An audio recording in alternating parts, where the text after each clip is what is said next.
There's no such thing as a cohesive whole of a person.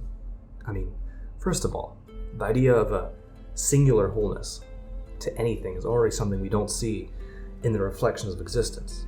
I mean, in a vast galaxy, it looks whole, it looks complete, but it's actually just a combination of clusters of stars and pockets. You look at the stars, and you see individuated planets. You look at the planets, you see Earth. You see Earth go deeper, you look, and then you see the ecological systems. You see humans. Then you see deeper the tiny cells and atoms. Everything that seems to be a whole is actually made of many individuated parts that form that whole. So when we look at a person, they are actually made of multiple states. They were in a state yesterday, they're in a state now. There's no Earth. There's only fragments of multiple things that make it Earth. There's no John, only the states that John has identified his material expression as. We're all made of these fragmented states. When we are young and we look back at ourselves, we don't recognize the person because we departed from one state to another. Our whole existence is essentially multiple states and identities that were always going to be impermanent. So, if there are infinite states, oftentimes the state that we wear and see are the states that collapse and reproduce into our areas of observation. For example, when we place attention to a state, all of a sudden that state blooms.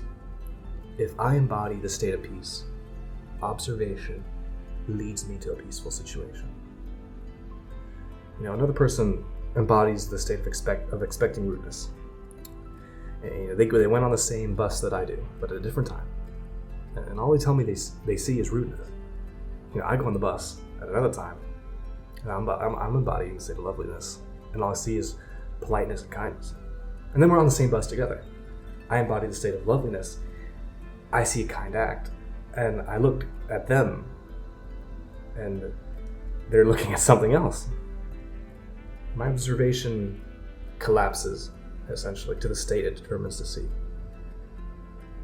It's the same material realm, but completely two different experiences.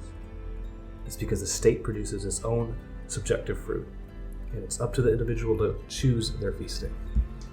And likewise, I can choose to see someone in a state. All of a sudden, I don't see them as a stuck, fragmented individual, but rather as an ever-changing divine being that passes through various points and various roles. And when you see people as a version of usually consistent habitual states, you think that person is stuck in that role, then we choose to see them in the best state. We realize that no one is as solid as they or you think they or you are. And likewise, we're always drifting in and out of these states, and these states are what produces experience. And experience is beautiful in the depth and nuance they give us in life. We're all changing. We're all states, and that's good, that's beautiful. We always have to keep moving. So long as you remember that you and each individual are all these states. There's no fixed nor permanent person. Only permanent states that we weave across. Now it's about choosing the state that is best suited to you, rather than see yourself as an individual forever frozen in just one form of expression. Choose your state like it's a new suit. It takes time to get used to, but wearing it is always the first step. And if you wander into a state that you don't like, that's okay. See the state for its beauty, release it, and drift to a state that brings you more peace.